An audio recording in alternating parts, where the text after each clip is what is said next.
Welcome back to another explainer. Today, we're tackling one of the absolute most fascinating psychological puzzles of the 20th century. We're doing a total deep dive into the psychology behind extreme historical shifts. Those massive sweeping movements that literally change the course of human history. So let's just jump right into it. Think about this for a second. What actually drives a person to sacrifice themselves for a cause? And I don't just mean casually supporting something, but completely erasing their own identity and being willing to lay down their life for it. It's a pretty profound question, right? And it really sets up the core puzzle that we're going to try and solve today. To get to the bottom of this, we're looking at a classic 1951 book called The True Believer, Thoughts on the Nature of Mass Movements by Hoffer. Now, this was not just some dry academic text. It actually became required reading for U.S. presidents. Dwight Eisenhower literally handed this book out to his associates. It was a huge deal. But before we get into the heavy theory, we kind of need to understand the man who actually wrote it. So, here's our roadmap for this explainer. 1. The Longshoreman Philosopher. 2. Anatomy of a True Believer. 3. Interchangeable Mass Movements. 4. The Roster of Converts. 5. Life Cycle of a Movement. And 6. The Paradox of Fanaticism. Section 1. The Longshoreman Philosopher, an Unlikely Thinker. Normally, when a book completely shakes up the literary world, you'd expect the author to have, a bunch of Ivy League degrees. Well, Hoffer's background was the exact opposite. Get this, at age 7, Hoffer suffered a head injury from a fall that left him completely blind. He had 0 formal schooling. Then miraculously, at age 15, his sight just suddenly returns. No surgery, nothing. By 18, both his parents had passed away, leaving him with just $300. He was broke and jobless in Los Angeles, which, incredibly, he considered to be a well-nigh perfect situation. He spent years wandering as a migratory worker and even a gold prospector before eventually settling down in 1943 as a San Francisco longshoreman. So, naturally, the literary world was absolutely floored by him. The editors of the text posed the question, what is one to make of a longshoreman who moves with easy familiarity among references to Thoreau, Carl Becker, de Tocqueville? Because Hoffer would just read constantly in whatever towns he passed through. The stark contrast between his gritty, blue-collar reality and this elite philosophical output is honestly just mind-blowing. Section 2. Anatomy of a True Believer, the Core Dichotomy. Okay, let's shift gears from Hoffer's crazy life to the actual psychological framework he built. Like, what exactly is a true believer? To Hoffer, a true believer is someone fundamentally driven by frustration, and he uses frustrated as a clinical term here. This is a person who feels their life is totally spoiled or wasted. They are weighed down by guilt, failure, and self-disgust.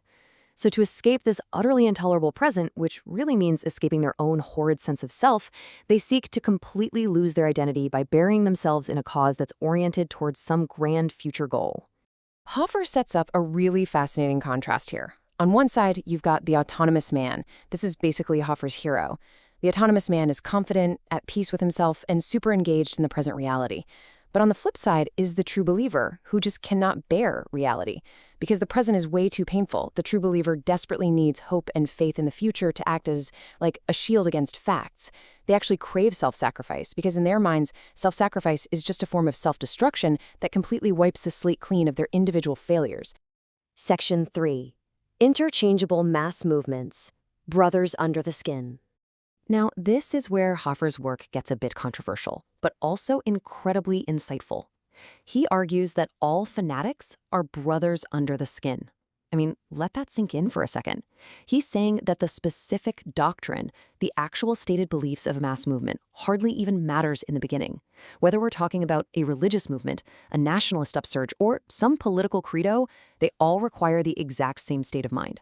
All fanatics play the exact same role in the psychological structure of belief systems.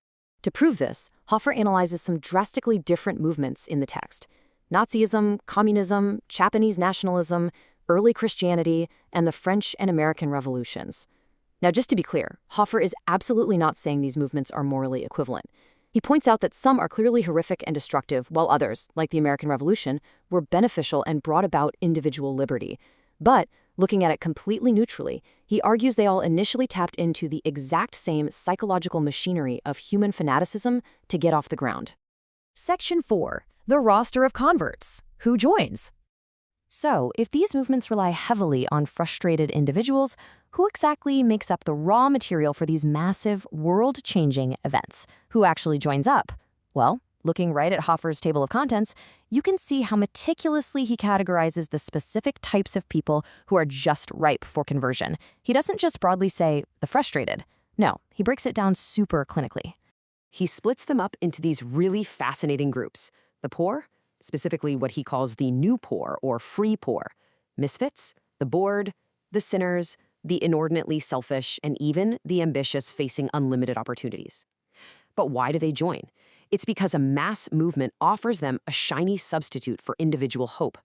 A sinner is looking for redemption by losing themselves in a holy cause, right? A bored individual is looking for some spectacular drama to cure the utter futility of their daily life. The key takeaway here is they don't join for the ideology. They join to cure their own internal disease. Section 5. Life cycle of a movement, beginning and end. Okay, so once these frustrated converts are all gathered together, how does the movement actually evolve over time? Hoffer systematically maps out the active phase of any mass movement into 3 very distinct sequential steps, and each step is defined by the specific type of leader required at that exact moment. It happens in this super clean 3-step evolution. Step 1 requires the men of words. These are your critical intellectuals who basically denigrate prevailing beliefs and plant the seeds of doubt, breaking down the old system, but they don't actually lead the revolution. That's step 2, which requires the fanatics. This is when the true believers take over, ignite the revolution, and push the whole thing forward with just absolute passion and total intolerance. And finally, step 3 requires the practical men of action. Because once the revolution is actually won, the fanatic isn't useful anymore. Practical men have to step in to institutionalize the new society and turn all that crazy dynamic energy into normal everyday customs. Section 6. The Paradox of Fanaticism, a Tragic Necessity. The introductory materials provided by the editors present a deeply nuanced, honestly almost tragic view of Hoffer's conclusions. The crucial paradox is this. Hoffer views fanaticism as a dangerous malady, a literal disease of the soul. True believers are inherently intolerant and completely destructive to critical thought. Yet, Hoffer admits that fanatical mass movements are sometimes the absolute only instrument capable of raising a stagnant society from the dead. When a society is completely stuck, reason and intelligence often just aren't enough to change it. Sometimes only fanatical faith has the sheer brute power to drive out the old order. Dr. Sidney Hook, in his introduction, references this incredibly famous W.B. Yeats quote to perfectly capture this tragic dynamic. The best lack all conviction, while the worst are full of passionate intensity. Think about it. The moderate, autonomous individual who loves freedom and relies on reason is often pretty skeptical and tolerant, right? They don't really want to fight to the death. But the fanatic, the true believer, is absolutely full of passionate intensity.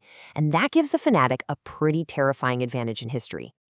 Which leaves us with one final, deeply provocative question that Hoffer's work really forces us to confront. If fanatical faith is sometimes required to defeat rival fanaticisms, can free democratic societies actually survive without becoming exactly what they fight? Must a democracy acquire its own brand of fanaticism when its very existence is at stake, or can the rational passion for freedom hold its own?